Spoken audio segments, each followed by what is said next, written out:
Hi hello నమస్తే welcome back to our channel learn with us. Telugu rapid రివిజన్లో భాగంగా ఈరోజు మనం తెలుగు గ్రామర్కు సంబంధించిన బిట్స్ చూద్దాం. ఆల్రెడీ మన ఛానల్లో తెలుగు కవి పరిచయాలకు సంబంధించిన rapid revision bits and previous bits, పదజాలానికి సంబంధించిన rapid revision bits videos upload చేయడం జరిగింది. ఎవరైనా ఆ వీడియోస్ మిస్ అయితే తప్పకుండా చూడండి. తక్కువ టైంలో తెలుగు రివిజన్లో ఈ వీడియోస్ మీకు చాలా యూస్ఫుల్గా ఉంటాయి. మనందరికీ తెలుసు తెలుగు గ్రామర్ అనేది చాలా లెంతీ టాపిక్. దీంట్లో చాలా అంశాలు ఉంటాయి. అందుకనే గ్రామర్కి సంబంధించిన ఈ వీడియోని 2 పార్ట్స్లో అప్లోడ్ చేయడం జరుగుతుంది. ఆల్మోస్ట్ మనకు టెట్ అండ్ డిఎస్సిలో గ్రామర్ వెయిటేజ్ ఎక్కువగా ఉంటుంది. 5 to 6 మార్క్స్ వచ్చే అవకాశం ఉంటుంది. కాబట్టి ఈ వీడియోని స్కిప్ చేయకుండా ఎండ్ వరకు చూడండి. క్రింది వాటిలో లా వా ఏ విభాగానికి చెందినవి? ఊష్మాలు, అంతస్తాలు, అనునాసికాలు, పరుషాలు. ఇక్కడ ఆన్సర్ అంతస్తాలు. లా వా అనేటివి అంతస్తాలకు చెందినవి. అసలు అంతస్తాలు ఏంటి? యా, రా, లా, వా. మనము అంతస్తాలను వేటిని అంటామో తెలుసా? మనం కా నుండి మా వరకు స్పర్శాలు అంటాం. వర్ణమాలలో కొన్ని విభాగాలు ఉంటాయి. అందులో మనం కా నుండి మా వరకు స్పర్శాలు అంటాం. ఇంత షే, షా, సా, హా వీటిని మనం ఊష్మాలు అంటాం. వీటిని ఏమంటాం? ఊష్మాలు అంటాం. ఈ స్పర్శాలకి ఊష్మాలకి మధ్యలో ఉండేటివి అంతస్తాలు. అంతస్తాలు ఎన్ని? 4. ఇవన్నీ 4. ఊష్మాలెన్ని?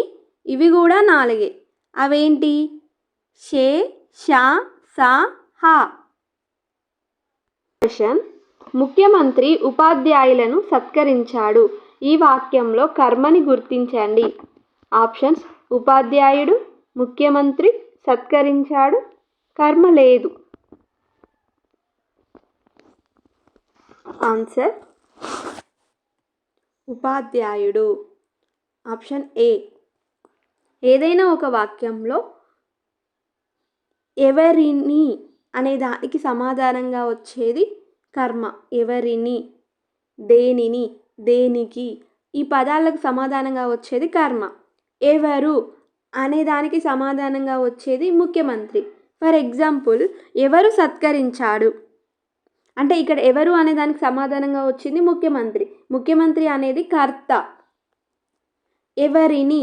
ఎవరిని సత్కరించారు దీనికి సమాధానంగా వచ్చేది ఉపాధ్యాయులు. ఉపాధ్యాయులను సత్కరించారు. కాబట్టి ఇది కర్మ. పనిని తెలిపేది క్రియాపదం. నెక్స్ట్ క్వశ్చన్: విద్యార్థి సంధి. ఆప్షన్స్: అత్వసంధి, గుణసంధి, సవర్ణ దీర్ఘ సంధి, ఏనాదేశ సంధి. ఆప్షన్స్: అత్వసంధి, గుణసంధి, సవర్ణ దీర్ఘ సంధి, ఏనాదేశ సంధి. ఇది మోస్ట్ కాంట్రవర్షియల్ క్వశ్చన్ అనే చెప్పాలి. ఎందుకంటే ఒక్కొక్క స్టడీ మెటీరియల్లో ఇది ఒక్కొక్కలాగుంది. ఇది ఆన్సర్ సవర్ణ దీర్ఘ సంధి. ఆ ఈ ఊరులకు సవర్ణాచ్చులు పరమైనప్పుడు సంధి ఏకాదేశం అవుతుంది. సవర్ణాచ్చులు ఇక్కడ సవర్ణాలు. సవర్ణాలు అంటే అవే అచ్చులు. ఆకు సవర్ణాచ్చు ఆ అంటే వాటికి అవే సవర్ణాచ్చులు అవుతాయి. నెక్స్ట్ చూడండి, విద్యార్థి. విద్యార్థిని విడదీస్తే విద్యా ప్లస్ అర్థి. అయితే మనకు వచ్చే డౌట్ ఏంటంటే, ఏదైనా పదాన్ని విడదీసినప్పుడు రెండు పదాలుగా విడదీసినప్పుడు ప్రతి పదానికి ఒక మీనింగ్ఫుల్ ఉండాలి, అర్థం ఉండాలి కదా. విద్యా అని విడదీస్తారా, విద్యా అంటే అర్థం ఉంటుందా అని చాలామందికి డౌట్ వస్తుంది. అందరు దీన్ని విద్యా ప్లస్ అర్థి ఇలా విడదీస్తారు. ఇది తప్పండి. నాకు తెలిసిన దాని ప్రకారం, నేను తెలుసుకున్న దాని ప్రకారం సంస్కృతంలో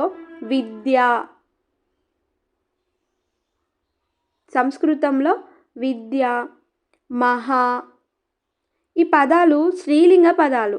వీటిని ఎల్లప్పుడూ మహా, విద్య, మహా, యథ ఇవి సంస్కృతంలో స్త్రీలింగ పదాలు. వీటిని ఎల్లప్పుడూ దీర్ఘంగానే విడదీయాలి. సో విద్య ప్లస్ అర్తి కరెక్ట్.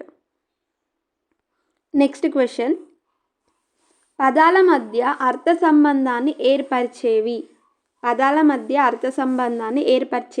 అవ్యయాలు, విభక్తి ప్రత్యయాలు, అలంకారాలు, క్రియాపదాలు. ఇక్కడ ఆన్సర్ వచ్చేసి విభక్తి ప్రత్యయాలు. పదాల మధ్య అనుసంధానంగా ఉపయోగిస్తూ పదానికి మధ్య వస్తూ వాక్యాన్ని అర్థవంతం చేసేటి విభక్తి ప్రత్యయాలు. అవ్యయాలు అంటే లింగ, వచన, విభక్తులు లేనివి అవ్యయాలు. నెక్స్ట్ యుద్ధం దీనికి సంబంధించిన క్వశ్చన్.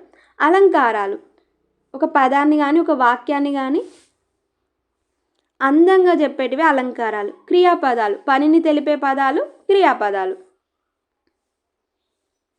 ఎవరిని అనే పదానికి సమాధానం వచ్చే పదాన్ని ఇలా అంటారు. చాలా ఇంపార్టెంట్. ఈ కాన్సెప్ట్ మనకి 5th క్లాస్లోనే ఉంది. ఆల్రెడీ ఫస్ట్ క్వశ్చన్లో చూసాం మనం. ఎవరు అన్నదానికి ఆన్సర్గా వచ్చేది కర్త, ఎవరిని అన్నదానికి ఆన్సర్గా వచ్చేది కర్మ. దీని ఆన్సర్ ఆప్షన్ 4 కర్మ కరెక్ట్ ఆన్సర్. పనిని తెలిపేది క్రియాపదం. ఎవరు అన్నదానికి ఆన్సర్గా వచ్చేది కర్త. ఎవరిని, దేనిని అనేదానికి ఆన్సర్గా వచ్చేటివి కర్మ. చూడండి ఇంకొక ఎగ్జాంపుల్. రాము గుర్రాన్ని పట్టుకున్నారు. ఎవరు గుర్రాన్ని పట్టుకున్నారు? ఎవరు అన్నదానికి అర్థంగా వచ్చేది రాము అనేది అక్కడ కర్త అవుతాడు. దేనిని పట్టుకున్నాడు? దేనిని అనేదానికి ఆన్సర్గా వచ్చేది గుర్రం. దేనిని అనేదానికి ఆన్సర్గా వచ్చే పదం కర్మ అవుతుంది. గుర్రం అక్కడ కర్మ అవుతుంది. అచ్చులు, హ్రస్వాలు, దీర్ఘాలు అని 2 రకాలు అయినా హ్రస్వాలు మరియు దీర్ఘాలు వరుసగా మనకి ఇక్కడ క్వశ్చన్లోనే ఇవ్వడం జరిగింది. అచ్చులు, హ్రస్వాలు, దీర్ఘాలని 2 రకాలుగా అంటే 2 విభాగాలుగా విభజించడం జరిగింది. అయినా హ్రస్వాలెన్ని, దీర్ఘాలెన్ని అని క్వశ్చన్. ఇక్కడ మనకి అచ్చులు,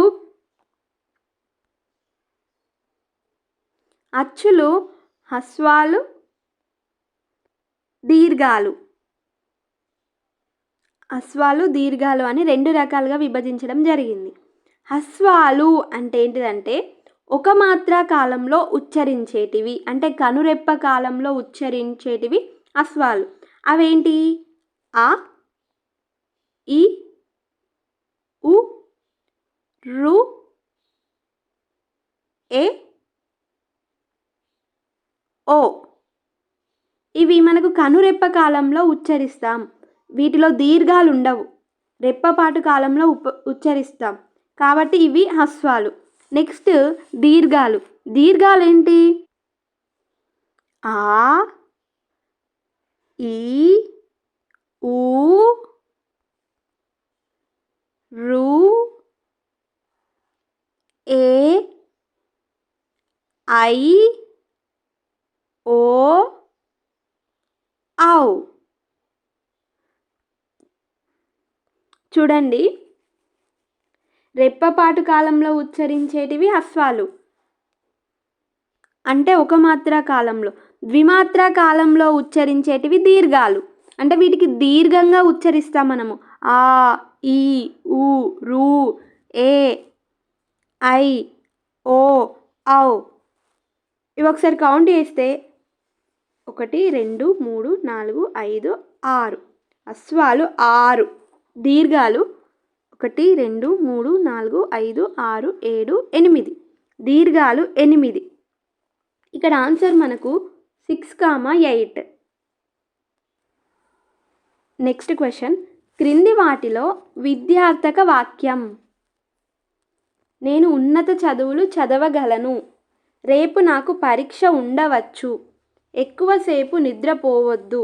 ఈ పాట నేర్చుకో. విద్యార్థక వాక్యం అంటే విధిగా చేసే పనులను విద్యార్థక వాక్యాలు అంటాము. ఈ పాట నేర్చుకో, ఇదొక విధిగా చెప్పడం జరిగింది కాబట్టి ఇది మనకి ఆప్షన్ డి అనేది విద్యార్థక వాక్యం. నెక్స్ట్ చూడండి, నేను ఉన్నత చదువులు చదవగలను, చేయగలను, పాడగలను. అక్కడ సామర్థ్యాన్ని తెలుపుతుంది కాబట్టి ఇది సామర్థ్యార్థక వాక్యం. నెక్స్ట్, రేపు నాకు పరీక్ష ఉండవచ్చు, ఉండకపోవచ్చు. సందేహాన్ని తెలుపుతుంది కాబట్టి ఇది సందేహాత్మక వాక్యం. నెక్స్ట్, ఎక్కువసేపు నిద్రపోవద్దు, చేయొద్దు ఇలా కరాఖండిగా చెప్తే అవి నిషేధార్థక వాక్యాలు.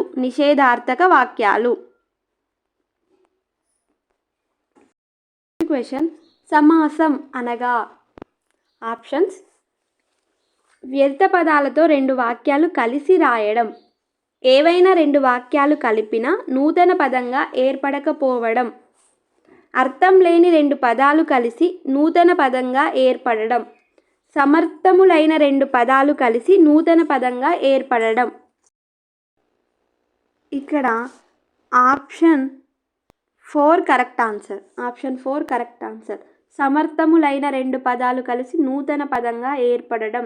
ఇది మనకి ప్రీవియస్ బిట్ టెట్ 2022లో అడిగిన బిట్. సమర్థములైన అంటే అర్థవంతమైన 2 పదాలు కలిసి నూతన పదంగా ఏర్పడడం. మనం ఆన్లైన్లో ఎగ్జామ్ రాస్తున్నాం కాబట్టి ఫాస్ట్గా క్వశ్చన్స్ చదివే క్రమంలో మనం ఏం చేస్తాం, ఇక్కడ చూడండి ఇది కొంచెం మనం ఇక్కడ కన్ఫ్యూజ్ అవుతాం. ఎట్లా, ఏవైనా 2 పదాలు కలిసిన నూతన పదంగా ఏర్పడడం అని ఇచ్చినప్పుడు ఇది కూడా కరెక్ట్ ఆన్సరే అవుతుంది మనకు. కానీ ఇక్కడ మనకు అర్థవంతమైన పదాలు అని ఇవ్వలేదు, ఏర్పడకపోవడం అని ఇచ్చారు మళ్ళీ. కానీ మన మైండ్కున్న ఒక వ్యాధి ఏంటంటే సమ్ టైమ్స్ కొన్ని చదివేటప్పుడు మన మైండే కరెక్ట్ చేసుకొని చదివేస్తుంది ఆ వాక్యాలను. మనం అక్కడ టెన్షన్లో ఈ వాక్యాన్ని ఎలా చదువుతాం, ఏవైనా 2 అర్థవంతమైన పదాలు కలిసిన నూతన పదంగా ఏర్పడడం. సో ఆప్షన్ 2 ఆన్సర్ అని ఇక్కడనే స్టక్ అవుతాం. అలా కాదు, నెమ్మదిగా 4 ఆప్షన్స్ చదవండి, అన్నిటినీ అర్థం చేసుకోండి, కంపేర్ చేయండి. ఇలా స్టేట్మెంట్స్ ఇచ్చినప్పుడు కన్ఫ్యూజ్ కాకండి, క్లియర్గా చదివి తర్వాత ఆన్సర్ చేయండి. నెక్స్ట్ క్వశ్చన్, క్రింది వాటిలో వర్గయుక్కులు కలిగిన పదం. చాలా సింపుల్, కాకపోతే మనకి ఏంటంటే వర్గయుక్కులు అంటే ఏంటో తెలిస్తే సింపుల్. మనకి వర్గయుక్కులు అంటే మహాప్రాణులను వర్గయుక్కులని కూడా అంటాము. కింది వాటిలో వర్గయుక్కులు కలిగిన పదం కంఠం. ఠా కలిగి ఉంది కదా, ఠా మహాప్రాణాక్షరం కదా. సో ఆప్షన్ 2 కంఠం కరెక్ట్ ఆన్సర్. నెక్స్ట్ క్వశ్చన్, భాషా విభాగాల నుండి క్రింది వాటిలో విశేషణ పదం ఏది? చుక్కాని, చేలము, చుక్కలు, చిక్కని. మనకు తెలుసు విశేషణం అంటే గుణాన్ని తెలిపేది, గుణంని తెలిపేది విశేషణ పదం. ఇక్కడ చిక్కని ఆప్షన్ 4 రైట్ ఆన్సర్. చిక్కని పాల యొక్క గుణాన్ని తెలుపుతుంది. పలుచని అక్కడ కూడా పాల యొక్క గుణాన్ని తెలుపుతుంది. నెక్స్ట్ క్వశ్చన్, క్రింది వాటిలో సరళాలతో మొదలు కాని పదం. మనకి వర్ణమాల విభాగాల మీద ఐడియా ఉంటే ఇలాంటి క్వశ్చన్స్ చాలా ఈజీగా చేయొచ్చు. ఒకసారి వాటిని బ్రీఫ్గా ఒకసారి చూద్దాం. చూడండి, కచట తప పరుషాలు, గజడ దబ సరళాలు. కచట తప పరుషాలు, గజడ దబ సరళాలు. వీటిని మనం అల్ప ప్రాణులు అని అంటాం. పరుషాలు సరళాలు కలిపి అల్ప ప్రాణులు. ఖ, గ, ఛ, ఝ, ఠ, ఢ, థ, ధ, ఫ, భ ఇవి మహాప్రాణులకు మరో పేరే వర్గయుక్కులు. నెక్స్ట్, ఇని, ఇన్య, అన, నా, మ అనునాసికాలు. వీటిని మనం ముక్కు సహాయంతో, నాసికం సహాయంతో పలుకుతున్నాం కాబట్టి వీటిని అనునాసికాలు అంటారు. ఇవి 5 అనునాసికాలు, మనకు 5. అంతస్తాలు య, వ, ల, య, రా లా వా అంతస్తాలు మనకి 4 ఆల్రెడీ మనం డిస్కషన్ చేసాం. స్పర్శములకి మరియు ఊష్మాలకి మధ్యలో ఉన్న ఎవరాలను మనం అంతస్తాలు అంటాము. నెక్స్ట్ ఊష్మాలు, ఇవి కొంచెం ఊది పలుకుతాం. షే, షా, సా, హా, ఇవి కూడా 4. వీటిని మనం ఊష్మాలు అంటాం. చాలా చాలా చాలా ఇంపార్టెంట్ అండి. ఇక్కడ నుంచి మనం 1-2 బిట్స్ ఎక్స్పెక్ట్ చేయొచ్చు. అది టెట్ కానీ డిఎస్సి కానీ జాగ్రత్తగా చదవండి.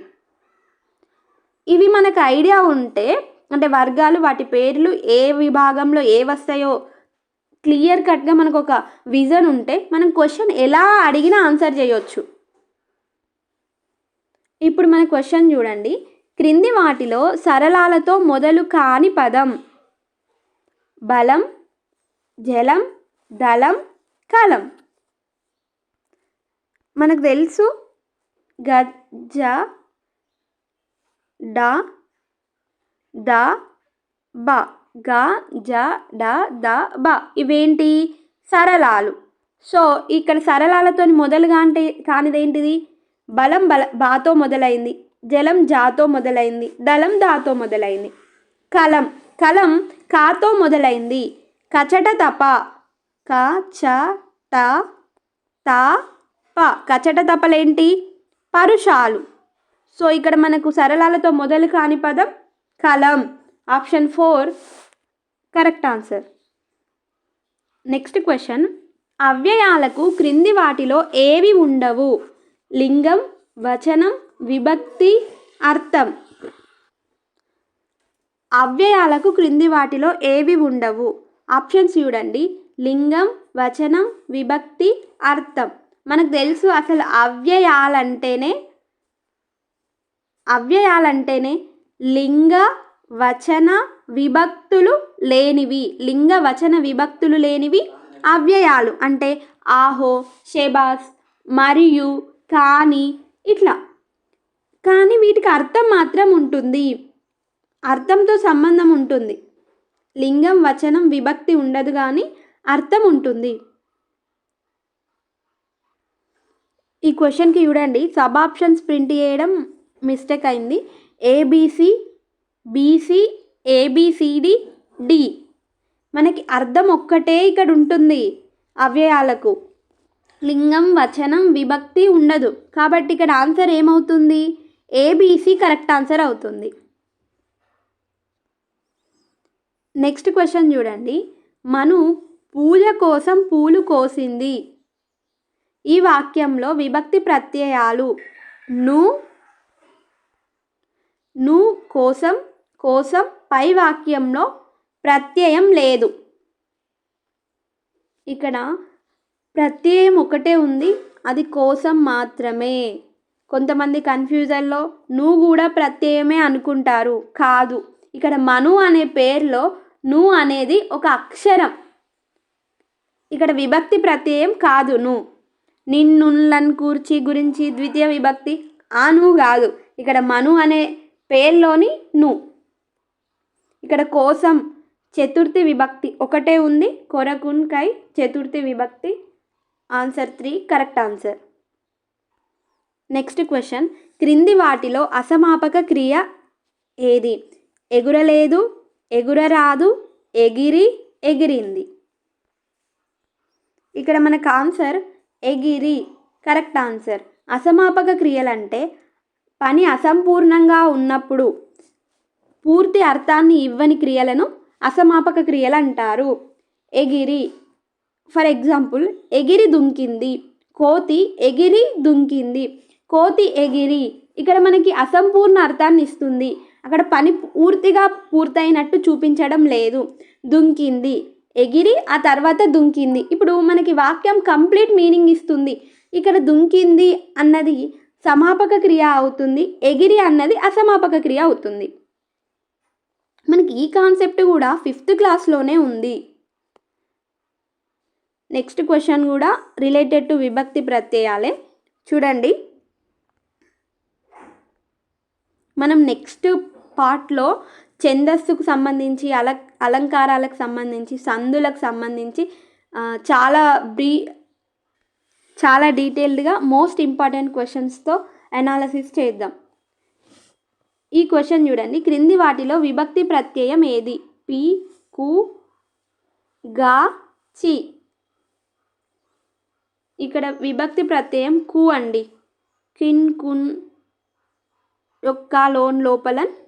షష్ఠి విభక్తి కు. ఆన్సర్ ఇక్కడ. Next question. 2 లేదా అంతకన్నా ఎక్కువ సమప్రాధాన్యం గల నామవాచకాలు కలిపి ఒక మాటగా ఏర్పడే సమాసం. తత్పురుష సమాసం, ద్వంద్వ సమాసం, ద్విగు సమాసం, కర్మధారయ సమాసం.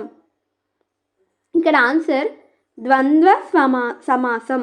ద్వంద్వ సమాసంలో 2 లేదా అంతకంటే ఎక్కువ సమప్రాధాన్యం గల నామవాచకాలు కలిసి ఒక మాటగా ఏర్పడతాయి. ఎగ్జాంపుల్ చూడండి. అక్క, చెల్లెళ్ళు. ఇప్పుడు అక్క, చెల్లెళ్ళు ఈ వాక్యంలో, ఈ పదంలో అక్క, చెల్లి 2 కూడా సమప్రాధాన్యం కలిగిన నామవాచకాలు కలిపి ఒకే మాటగా ఏర్పడ్డాయి. రామ, లక్ష్మణులు. రాముడు, లక్ష్మణులు 2 సమప్రాధాన్యం కలిగిన నామవాచకాలు కలిపి ఒకే పదంగా ఏర్పడింది. సో ఇక్కడ ఆప్షన్ ద్వంద్వ సమాసం కరెక్ట్ ఆన్సర్. Next question. గురుదక్షిణ క్రింది వాటిలో ఏ సమాసం? చతుర్థి తత్పురుష సమాసం, షష్ఠి తత్పురుష సమాసం, ద్వంద్వ సమాసం, పంచమి తత్పురుష సమాసం. ఇక్కడ ఆప్షన్ 2 కరెక్ట్ ఆన్సర్ కాదు. ఆప్షన్ 2 కరెక్ట్ ఆన్సర్ కాదు. గురువు యొక్క దక్షిణ కరెక్ట్ ఆన్సర్ కాదు. గురువు కొరకు దక్షిణ, కొరకున్కై చతుర్థి విభక్తి కరెక్ట్ ఆన్సర్. చాలామంది తత్పురుష సమాసాల విషయంలో కొంచెం కన్ఫ్యూజ్ అవుతారు. మనకి ఏ ప్రత్యయంతో విగ్రహ వాక్యం రాసినా కూడా అది కరెక్టే అనిపిస్తుంది. సో కొంచెం జాగ్రత్తగా ఆన్సర్ చేయండి. గురువు కొరకు దక్షిణ చతుర్థి తత్పురుష సమాసం కరెక్ట్ ఆన్సర్. Next question. భయాందోళనలు విగ్రహ వాక్యం. Next question. భయాందోళనలు విగ్రహ వాక్యం. భయము మరియు ఆందోళన, భయం యొక్క ఆందోళన, భయం చేత ఆందోళన, భయం వలన ఆందోళన. ఇప్పుడు చూడండి, దీన్ని చూసినప్పుడు మనకి ప్రతిదీ కరెక్టే అనిపిస్తుంది. విగ్రహ వాక్యం చూసినప్పుడు భయము మరియు ఆందోళన, భయం యొక్క ఆందోళన, భయం చేత ఆందోళన, భయం వలన ఆందోళన. బట్ భయాందోళనలు ఇక్కడ లు వచ్చింది. భయము మరియు ఆందోళన ఇవి 2 కూడా సమప్రాధాన్యం కలిగిన నామవాచకాలు కాబట్టి భయము మరియు ఆందోళన ద్వంద్వ సమాసం ఇక్కడ కరెక్ట్ ఆన్సర్. ఇది మనకు టెక్స్ట్ బుక్లో కూడా ఉంది. ఇది మనకి డిఎస్సి క్వశ్చన్ అండి. చాలామంది ఇది తప్పుగా పెట్టొచ్చారు. భయము మరియు ఆందోళన, భయాందోళనలు ద్వంద్వ సమాసం కరెక్ట్ ఆన్సర్. Next question. క్రింది వాటిలో తోడు నీడలు ఏ సమాసం? పంచమి తత్పురుష సమాసం, ద్వంద్వ సమాసం, ద్విగు సమాసం, చతుర్థి తత్పురుష సమాసం. ఇది కూడా చాలామంది మిస్టేక్ చేస్తారు. ఇది కూడా కొన్ని మెటీరియల్స్లో తోడు వలన నీడ అని ఉంది, పంచమి తత్పురుష సమాసం అని. అది చాలా తప్పండి. మనకు టెక్స్ట్ బుక్లోనే ఇవ్వడం జరిగింది తోడు నీడలు, తోడు నీడలు, తోడుయు నీడలు. ఇవి తోడు నీడ అనే 2 సమప్రాధాన్యం కలిగిన నామవాచకాలు. ఇది మనకు ద్వంద్వ సమాసం. 100% ఇది మనకు ద్వంద్వ సమాసమే, తోడు నీడలు. ఈ సెషన్లో లాస్ట్ క్వశ్చన్ చూడండి. క్రింది వాటిలో ఊష్మాలు, అంతస్తాలు, అనునాసికాలు, పరుషాలు వరుసగా. ఇక్కడ మనకు కొన్ని అక్షరాల వరుసలు ఇవ్వడం జరిగింది. అందులో ఊష్మాలు, అంతస్తాలు, అనునాసికాలు, పరుషాలు ఎక్కడైతే వరుసగా ఉన్నాయో అది గుర్తించాలి. సా, మా, రా, ప. హా, రా, మా, ప. గా, మా, నా, త. షే, యా, వా, ట. మనం ఏం చేస్తామంటే ఫస్ట్ ఏముంది? ఊష్మాలు ఉంది. లాస్ట్ ఏముంది? పరుషాలు ఉంది. ఫస్ట్ ఊష్మాలు, తర్వాత పరుషాలు అంటే లాస్ట్ పరుషాలు ఉన్న దాన్ని చూసి కొంతమంది ఓకే ఆ ట్రిక్ మనం కొన్నిసార్లు వర్కౌట్ అవుతుంది. కాకపోతే ఇప్పుడు ఎలా వస్తున్నాయంటే ఎగ్జామినర్ ఇంకా మనల్ని కన్ఫ్యూజ్ చేసే విధంగా ఆప్షన్స్ అన్నీ సిమిలర్గానే ఇస్తున్నాడు. ఇక్కడ చూడండి, ఇందులో కానీ ఈ మూడిట్లో ఊష్మాలే ఫస్ట్ ఉన్నాయి, లాస్ట్ పరుషాలు ఉన్నాయి. సో ఇట్లా ఇచ్చినప్పుడు ఇలాంటి ట్రిక్స్ వర్కౌట్ కాదు. ప్రతి అక్షరం చూడండి జాగ్రత్తగా. మనకు టెట్లో అయితే క్వశ్చన్స్ చాలా సింపుల్గా ఉంటుంది. ప్రశ్నల సరళి అంతా కఠినంగా ఉండదు. సింగిల్ లైన్ క్వశ్చన్సే చాలా ఉంటాయి కాబట్టి మనకు టైం సరిగానే అంటే సరిపోయేంతే ఉంటుంది. ఇలాంటి క్వశ్చన్స్ వచ్చినప్పుడు జాగ్రత్తగా ప్రతి అక్షరం చూసి ఆన్సర్ చేయండి. తెలుగు అనేది మనకు మంచి స్కోరింగ్ సబ్జెక్ట్ అండి. తెలుగులో కరెక్ట్గా క్వశ్చన్స్ చదివి అర్థం చేసుకొని ఆన్సర్ చేస్తే టెట్లో అయితే 30/30 ఈజీగా స్కోర్ చేస్తారు. ఈజీగా 30/30 వస్తాయండి. ఇక్కడ చూడండి, ఊష్మాలు సా ఊష్మం, పరుషాలు పా పరుషం. సా ఇక్కడ హా కూడా ఊష్మాలే. ఇక్కడ పా మళ్ళీ పానే ఉంది, పా పరుషాలు. కచట తప పా పరుషాలు. ఇక్కడ రా యా వా రా లా అంతస్తాలు. మా ఇని ఇన్య అన మా అనునాసికాలు. హా రా మా సా. ఇక్కడ మనకు ఆప్షన్ బి కరెక్ట్గా సరిపోయింది. ఊష్మాలు, అంతస్తాలు, అనునాసికాలు, పరుషాలు వరుసగా ఉన్నాయి. ఇక్కడ చూడండి, గజడ దబ సరళాలు. ఇది మనం ఫస్టే ఎలిమినేట్ చేయొచ్చు. షే టా ఇవి కరెక్ట్గానే ఉన్నాయి. ఊష్మాలు, పరుషాలు కరెక్ట్గానే ఉన్నాయి. యా అంతస్తాలు కూడా కరెక్ట్గానే ఉన్నాయి. వా ఇక్కడ వా మళ్ళీ అంతస్తాల నుంచే వచ్చింది, అనునాసికాలు రాలేదు. So option B correct answer. మీకు ఈ క్వశ్చన్స్ ఈ వీడియో యూస్ఫుల్గా అనిపిస్తే మా ఛానల్ని సబ్స్క్రైబ్ చేయండి. ఈ వీడియోని లైక్ చేయండి. టెట్ అండ్ డిఎస్సికి ప్రిపేర్ అయ్యే మీ మిత్రులకి ఈ వీడియోని షేర్ చేయండి. నెక్స్ట్ సెషన్లో పార్ట్ 2లో గ్రామర్కి సంబంధించిన మరికొన్ని మోస్ట్ ఇంపార్టెంట్ బిట్స్ చేస్తూ కాన్సెప్ట్ని అనాలిసిస్ చేద్దాం. ఈ సెషన్లో నేను సందులు, ఛందస్సు, అలంకారాలను టచ్ చేయలేదు. నెక్స్ట్ సెషన్లో వాటికి సంబంధించి డీటెయిల్డ్గా చూద్దాం.